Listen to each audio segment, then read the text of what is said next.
Hello, children. This is Grandma Carla here with some of my grandchildren. And we were here this week for a very special event. My granddaughter Hannah, hi Hannah. My granddaughter Hannah had her 10th birthday and she got these beautiful new earrings. She got her ears pierced. It was a lot of fun. And this is Ruth. Hi, Ruth. This is Ruth, and this is Nathan, this is Joanna, and this is Michael. And these are 5 of my 13 grandchildren. So we are continuing with The Eagle. And this book is by Cynthia Rylant, one of my favorite authors, and this is part of her Lighthouse Family series. Chapter 3. The day that Whistler and Lila prepared for their journey into the trees was a beautiful one. The bluffs above the waves were covered with what Pandora called paintbrush, hundreds of wildflowers in reds and oranges and pinks. The sky was sapphire blue. The soft winds were cool and clean. Pandora helped Lila with her sweater and bonnet, while Sebold stood nearby and reminded Whistler of all the rules. Watch the compass, never separate, and come home when the sun is directly overhead. It will be time for lunch, and Pandora is baking tarts. Tarts, said Whistler. We shall sniff our way back home. Sniff and watch the compass, said Sebold. Lila looked at Sebold as she straightened her bonnet. We will be very careful, Sebold, she said. We are very good with the compass now. That you are, said Sebold. I do believe you could find your way to the North Pole from here. I have a few friends there you might visit, Pandora said with a smile. Among them a walrus who sings. Really? Asked Whistler. How did you meet a walrus? Asked Lila. Oh, he was just passing through, said Pandora, and he had a sore throat. A cup of rose root tea, and he was singing like a bell, said Pandora. Well, we aren't going as far as the North Pole, said Whistler. At least, not today. Pandora smiled again. I should hope not, she said. One should always come home for tarts. Yes, said Lila. Sebold handed the children their twine bags and a walnut flask filled with water. The compass reminded Sebold. Righto, said Whistler, and with a kiss from each on Tiny Softhead, the two children stepped out the door. I think that once, come on, sit in my lap. Okay, come sit in Grandma's lap. And with the kiss from each on Tiny Softhead, the two children stepped out the door.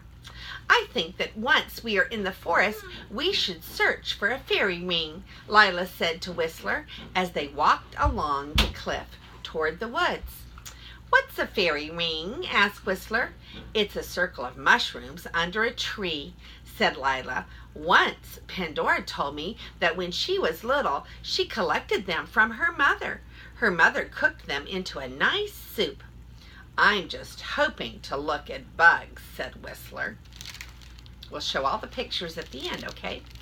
Ugh, said Lila. As the children drew nearer the dark forest, the trees seemed to grow taller and taller with each step.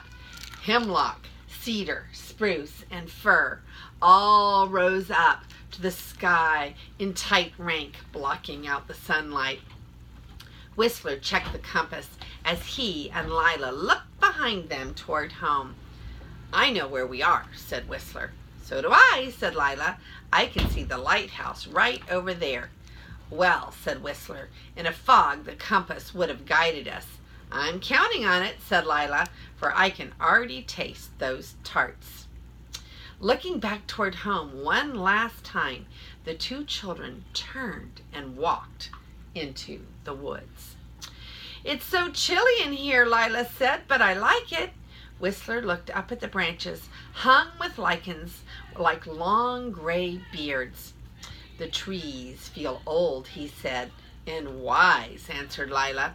The children walked farther, Everywhere, giant ferns and mossy logs covered the forest floor. Whistler stepped inside one of the logs. "There's a good green smell in here," he said. Lila stepped in too. "This would be perfect for playing house," she said.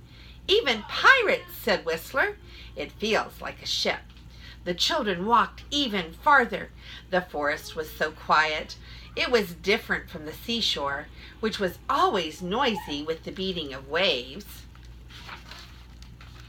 and the calling of gulls. The forest was still. It seemed to be listening to the soft voices of two little mice carrying a walnut flask and a compass. "Look," said Lila, "a fairy ring." Indeed, at the foot of a tall fir, in the bed of green moss, lay a circle of soft, heavy mushrooms. "They're beautiful," said Lila. "I know," said Whistler. The fairy ring glistened in the cool, damp moss. "I almost don't want to pick them," said Lila. "Neither do I," said Whistler. "They're perfect." "Let's leave them," Lila said. "We'll bring home huckleberries instead." "Right," answered Whistler. "We'll check the compass now and start turning back." He reached into a pocket. Then he reached into another pocket. He went back to the first pocket. Then he went back to the second. "Lila," Whistler began. His sister looked at him. "Oh no," she said. Oh, that's the end of chapter 3. What do you think has happened? I think Whistler, the compass fell out of his pocket, or he forgot the compass. Oh, yes. All right, so here's a picture of the little mushrooms. Can you see the little mushrooms? And here's a picture of the two mice going into the woods. Oh, and here is a picture of them looking at a little bug. They're looking at a little bug there. You see? And here is a picture of the fairy ring.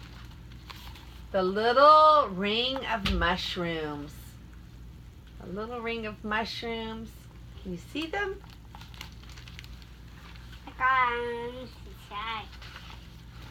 And that was the end of chapter 3. And this is Grandma Carla with my grandchildren, and I love you.